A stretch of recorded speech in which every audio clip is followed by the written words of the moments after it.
Bayangkan membuka puluhan tab browser, menjalankan editor berat, dan streaming video.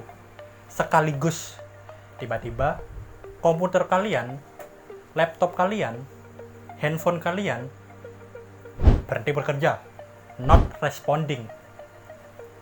Kira-kira apa sih yang terjadi di balik layar? Pada sistem komputer, pengelolaan memori merupakan salah satu fungsi inti dari sistem operasi.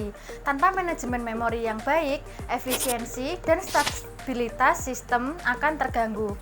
Dalam video ini, kita akan mempelajari berbagai konsep dan metode dalam manajemen memori yang terbagi dalam beberapa bagian utama.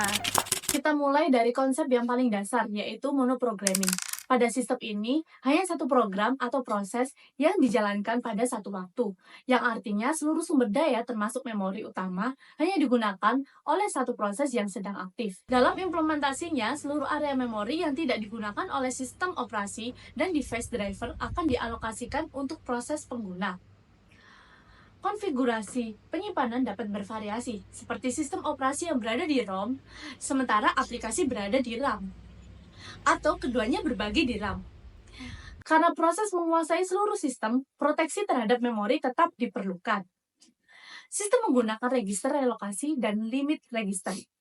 Register relokasi berisi alamat fisik awal proses, dan limit register menentukan batas ruang alamat logika proses. Jika proses mencoba mengakses alamat di luar batas tersebut, sistem akan menghasilkan interrupt sebagai tanda pelanggaran.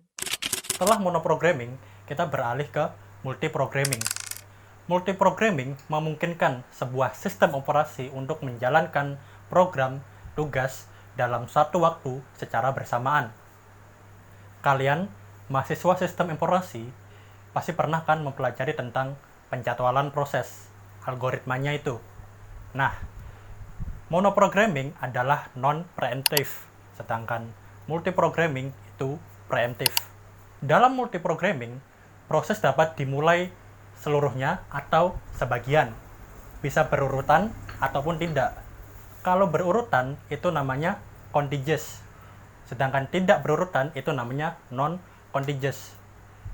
Dan sistem operasi itu memorinya bisa dijalankan secara bersamaan ataupun tidak. Secara bersamaan ini dinamakan dengan memory sharing, yang memungkinkan sebuah proses itu mengisi memori yang kosong. Agar memori dibagi rapi, kita perlu strategi alokasi. Pembahasan berikutnya fokus pada alokasi memori berurutan yang terbagi dalam 3 metode utama. Yang pertama yaitu partisi statis, yang kedua yaitu partisi dinamis, dan yang ketiga yaitu sistem body. Pada metode yang pertama yaitu partisi statis, memori dibagi menjadi blok-blok dengan ukuran tetap. Proses hanya dapat menempati satu partisi. Jika proses selesai, partisi bisa digunakan proses lain.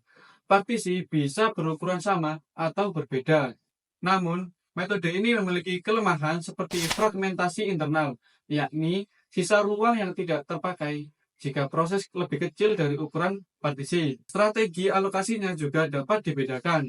Satu antrian per partisi atau satu antrian untuk seluruh partisi yang tersedia. Lalu lanjut ke metode yang kedua yaitu partisi dinamis. Berbeda dengan partisi statis, partisi dinamis tidak menetapkan ukuran pasti partisi di awal. Ketika proses akan dijalankan, sistem membuat partisi sesuai ukuran proses tersebut. Hal ini menghilangkan fragmentasi internal, tetapi menimbulkan fragmentasi eksternal karena ruang-ruang kecil tersisa yang sulit dimanfaatkan. Untuk mengelola ruang kosong digunakan 2 metode. Yang pertama yaitu bitmap, menandai blok kosong dengan 0 atau terisi dengan 1. Dan linked list, menyimpan informasi whole di dalam memori kosong itu sendiri. Fragmentasi eksternal dapat dikurangi dengan memory compaction, yaitu memindahkan proses untuk menggabungkan ruang kosong. Lanjut ke metode yang ketiga yaitu sistem body.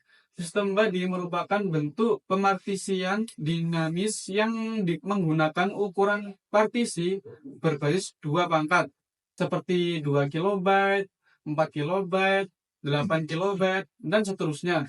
Jika ukuran proses tidak cocok dengan ukuran whole yang tersedia, hole akan dipecah menjadi dua bagian hingga ukuran sesuai.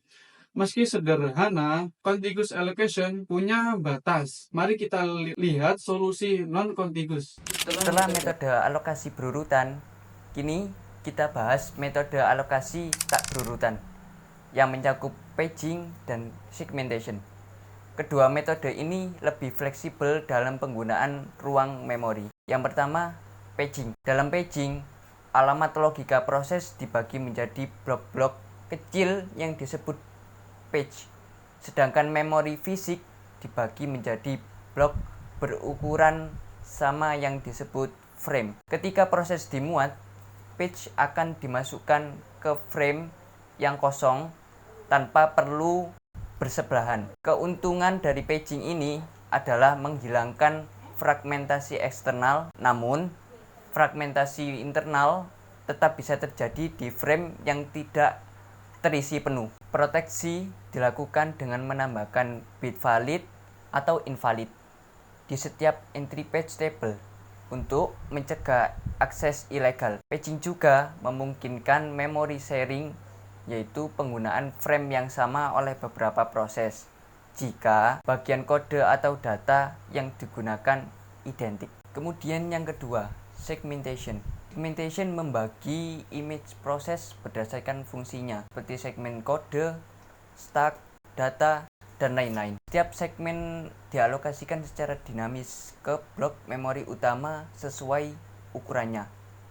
Pengelolaan dilakukan melalui segmen table yang menyimpan base atau alamat awal dan limit, yaitu panjang segmen.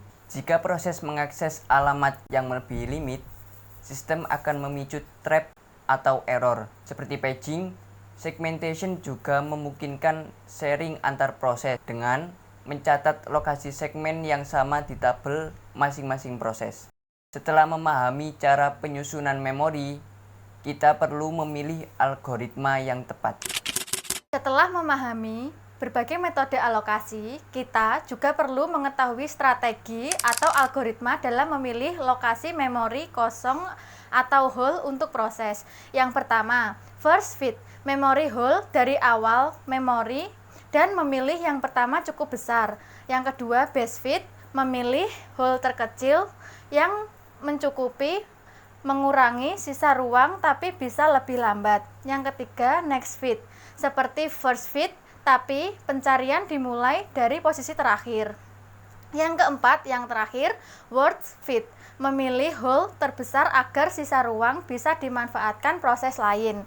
Pemilihan algoritma sangat mempengaruhi efisiensi penggunaan memori dan kecepatan eksekusi proses. Dari seluruh pembahasan, kita bisa melihat bahwa manajemen memori adalah aspek fundamental dalam sistem operasi.